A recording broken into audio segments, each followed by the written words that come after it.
हाल ही में social media पर एक चीज को लेकर जबरदस्त बहस छिड़ी हुई है। भारत का राइट टू डिस्कनेक्ट बिल 2025। तो चलिए आज इसी को डिकोड करते हैं और देखते हैं कि इस बड़े ही शानदार आइडिया के पीछे की असलियत क्या है। मतलब सोच कर देखिए, आपको कानूनी तौर पर यह हक मिल जाए कि काम के घंटे खत्म होने के बाद आप अपने बॉस के कॉल्स और मैसेजेस को पूरी तरह इग्नोर कर सकें। सुनने में तो ये किसी सपने के सच होने जैसा लगता है ना? तो चलिए सबसे पहले ये देखते हैं कि ये सपना है क्या।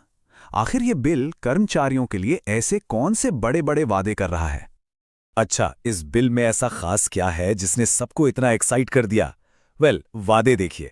ये कहता है कि वर्किंग आवर्स के बाद बॉस के मैसेज का जवाब ना देने पर आपके खिलाफ कोई एक्शन नहीं होगा। कंपनियों को अपने कर्मचारियों के साथ बैठकर नियम बनाने होंगे, और तो और इन सब पर नजर रखने के लिए एक अथॉरिटी भी होगी। इन्हीं बातों ने कर्मचारियों के बीच इतनी उम्मीद जगाई है। लेकिन सवाल यह है कि इस बिल की जरूरत ही क्यों पड़ी? जवाब छुपा है इस एक नंबर में, 47.7 घंटे। भारत में एक कर्मचारी औसतन हर हफ्ते इतने घंटे काम करता है। यह आंकड़ा बताता है कि हमारे यहाँ ओवरवर्क की प्रॉब्लम कितनी सीरियस है। और ये चार्ट तो मतलब पूरी कहानी ही बयां कर देता है। एक तरफ है हम, भारत, 47.7 घंटे पर, और दूसरी तरफ देखिए डेनमार्क और नीदरलैंड्स को, कहाँ 33 और 29 घंटे। ये फर्क साफ दिखाता है कि इंडिया में वर्क लाइफ बैलेंस का हाल कितना बुरा है और ऐसे कानून की मांग क्यों उठ रही है। लेकिन क्या सिर्फ एक कानून बना देने से सब कुछ बदल जाएगा? चलिए अब जरा हकीकत की जमीन पर उतरते हैं और देखते हैं कि जिन देशों में ऐसे कानून पहले से हैं वहां क्या हुआ। देखिए, फ्रांस ने तो ये काम 2016 में ही कर दिया था। फिर इटली, स्पेन, बेल्जियम, कई देश लाइन में लग गए। पर आज लगभग एक दशक बाद रिपोर्ट्स क्या कहती हैं? यही कि इन कानूनों का जमीन पर असर बहुत ही कम हुआ है। वर्क कल्चर में कोई बड़ा बदलाव नहीं आया है। और ये एक कोट ना पूरी बहस को समेट देता है। कानून बनाना एक बात है, लेकिन सालों से जमे हुए वर्क कल्चर को बदलना वो बिल्कुल अलग कहानी है। तो फिर गड़बड़ कहाँ है? ये कानून फेल क्यों हो जाते हैं? इसका सबसे पहला और सच कहूं तो सबसे बड़ा कारण है पावर। जी हां, वर्कप्लेस का वो अदृश्य पावर गेम जो हर कानून को बेअसर कर सकता है। इसको ऐसे समझिए, एक तरफ है एक सीनियर मैनेजर, कंपनी के लिए बहुत जरूरी है, उसे निकालना आसान नहीं। वो शाम को आराम से अपना फोन बंद कर सकता है, कोई कुछ नहीं कहेगा। पर दूसरी तरफ एक जूनियर एनालिस्ट, उसे पता है कि उसकी जगह लेने के लिए बाहर लंबी लाइन है। अगर वो अपना हक जताएगा तो उसे टीम प्लेयर नहीं माना जाएगा और करियर खतरे में पड़ जाएगा।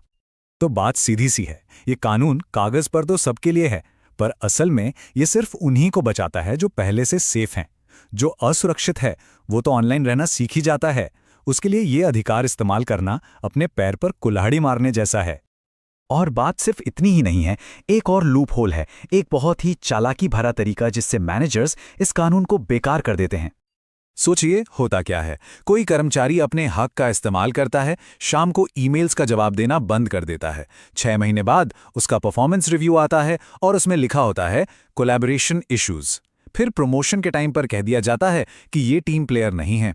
अब बेचारा कर्मचारी कैसे साबित करेगा कि ये सब उस एक ईमेल का बदला है? मैनेजर कभी असली वजह बताएगा ही नहीं। अच्छा, ये तो हुई पावर की बात। अब जरा कुछ प्रैक्टिकल दिक्कतों पर भी नजर डालते हैं जो इस कानून की राह का सबसे बड़ा रोड़ा है। क्योंकि जरा सोचिए, हर इंडस्ट्री एक जैसी तो नहीं होती है ना। क्या कोई इमरजेंसी डॉक्टर कह सकता है कि सॉरी मेरी शिफ्ट खत्म? या फैक्ट्री में आधी रात को मशीन खराब हो जाए तो क्या मेंटेनेंस हेड फोन नहीं उठाएगा? आईटी, फाइनेंस, कंसल्टिंग, कितनी ही ऐसी फील्ड्स हैं जहां 24 घंटे अलर्ट रहना काम का हिस्सा है, कोई शोषण नहीं। और यहीं आके सारी बात उलझ जाती है। ये कोड देखिए कितना सटीक है। आपको नौकरी से इसलिए नहीं निकाला जाता कि आपने संडे को ईमेल इग्नोर किया। आपको इसलिए निकाला जाता है क्योंकि आप रिस्पॉन्सिव इनफ नहीं थे। बहाना हमेशा तैयार रहता है। तो क्या इसका मतलब यह है कि कोई उम्मीद ही नहीं है? नहीं, ऐसा भी नहीं है।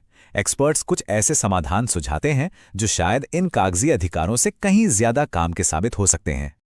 बात सिर्फ अधिकार देने की नहीं है, सिस्टम बदलने की है। जैसे अगर कोई कर्मचारी आरोप लगाए तो सबूत देने का बोझ कंपनी पर डालो, कर्मचारी पर नहीं। नियम तोड़ने पर इतना भारी जुर्माना लगाओ कि कंपनी ऐसा करने से डरे और सबसे जरूरी, लोगों को इतनी आर्थिक सुरक्षा दो कि वो नौकरी जाने के डर के बिना अपने हक के लिए खड़े हो सकें। तो इन सब बातों का निचोड़ क्या है? ये पूरी बहस आखिर एक बुनियादी सवाल पर आकर टिक जाती है। समस्या ये है कि कानूनी जीत और असली सुरक्षा ये दो बहुत अलग अलग चीजें हैं। कागज पर एक हक का मिल जाना एक बात है, और असल जिंदगी में बिना किसी डर के उसे इस्तेमाल कर पाना बिल्कुल दूसरी। और यही गैप सबसे बड़ी चुनौती है। तो इसका मतलब क्या ये बिल बेकार है? नहीं, बिल्कुल नहीं। ये एक बहुत जरूरी कदम है, एक नींव रखता है, लेकिन ये अकेला काफी नहीं है। ये बस एक अच्छी शुरुआत है, मंजिल नहीं। और आखिर में हम आपको इसी एक सवाल के साथ छोड़कर जा रहे हैं। कानून एक अधिकार तो दे सकता है, पर क्या वही कानून उस अधिकार को इस्तेमाल करने की हिम्मत और ताकत भी दे सकता है? इस पर सोचिएगा जरूर।